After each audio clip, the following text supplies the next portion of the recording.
Hi, and welcome to TKC Smile Design Series. My name is Dr Aleem, and I'm the practice owner of the Knightsbridge Clinic and the Kensington Clinic. And what we're going to do today is just have a discussion about some veneers and preparation design, and also I'll discuss with you some of the issues about the current preparation design for veneers. So I'm going to run through some cases with you and just run through some basics and hopefully give you some information which will be useful for anyone who's considering veneers. So this is what we're going to start off with. So I've been in the dental industry for the last almost 20 years. I feel old, but it's okay. And I've had a lot of experience with veneers, placed thousands of them.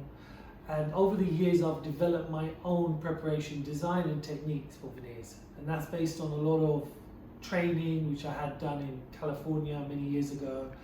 And I've learned from some of the top guys in California. And then I've adapted it myself to do my own sort of preparation design. So what are porcelain veneers? So porcelain veneers are ceramics, ceramics are porcelain, so you may get confused, but they're essentially the same. There's different types of ceramics, so there's like emax, there's feldspathic, zirconia. Now typically with veneers, a lot of veneers are now a combination of ceramics, but essentially emax is a very popular one, which is a block which is generally milled or pressed, and then the veneer is made of that material, or feldspathic. Now feldspathic is a material which is not really used as much anymore, but essentially that's more or less 99% of the veneers that we do. The advantage of feldspathic veneers is that they can look really supernatural. They're made of powder porcelain, and the technician hand makes them, and you have to be very skilled to do that. And it's a lost art. People are not doing them anymore because it takes a lot of time, energy, and skill. So a lot of people are doing digital designs for veneers because it's much easier, and if you're doing many veneer cases, then it's cost effective, I guess. So feldspathic veneers is that's what separates the sort of veneers that we do compared to what you find elsewhere. Now, the common question we ask is, why do people get porcelain veneers? So porcelain veneers are very popular now, along with composite bonding. But porcelain veneers they've been around for years. In the US, they've been doing them for many years, and even in the UK now, it's getting more and more popular. So what are they? So we've discussed what they are, the materials. Why do people get them? Essentially for a few reasons. The main reason is a change of color and change of shape.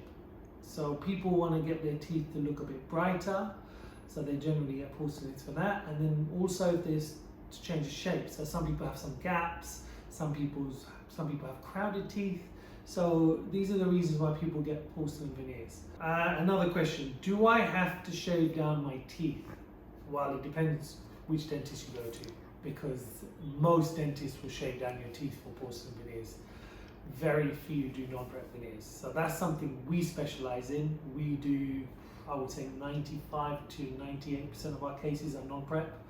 So what that means is that we don't cut your teeth at all. There's no preparation at all on your tooth. The veneers that we make are very thin, and they look great because they're so thin, so they don't look bulky. But the main factor which separates the sort of veneers that we do to others is that it's done by a master ceramist in California, and he's an expert at doing these non-preparation veneers. Non-preparation veneers can't be done by everyone. Like I said, the porcelain that we use for this is feldspathic, and that's the only way we can do non-preparation veneers.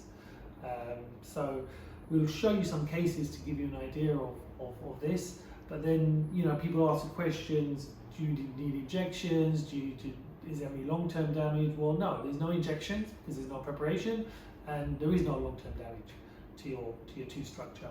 So like I said, 98% of our cases are non-preparation. So what about the 2%? So very few cases need some very minimal preparation. Just say, for instance, somebody has a front tooth and it's very mildly twisted, and you need to create a little bit of space for the ceramic. Then we'll do like a very minimum preparation, only in the enamel, to a point where it's not even really visible, the preparation. So there's no injection given. If I have to give an injection for a preparation, I'm not going to do it.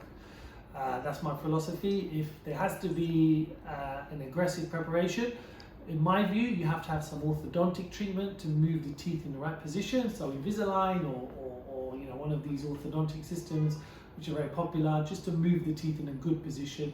And then once that's done, then we can go ahead and do either non-preparation, no preparation at all, or a very, very minimal preparation, enamel only. But because the veneers that we do are non-preparation, it's a completely reversible process. So what that means is, if one day you say, I don't want these veneers anymore, you can have them removed and your tooth is untouched underneath. Now, how do you remove them? Well, we have a laser which removes them. It's probably the best way to remove veneers, because the laser melts the cement and then the veneer just pops off. Now that's fantastic. We also use the laser to remove existing veneers on patients who need them replaced, and we're able to do that and not damage any of the tooth underneath. So water lasers and lasers in dentistry are amazing for that particular process.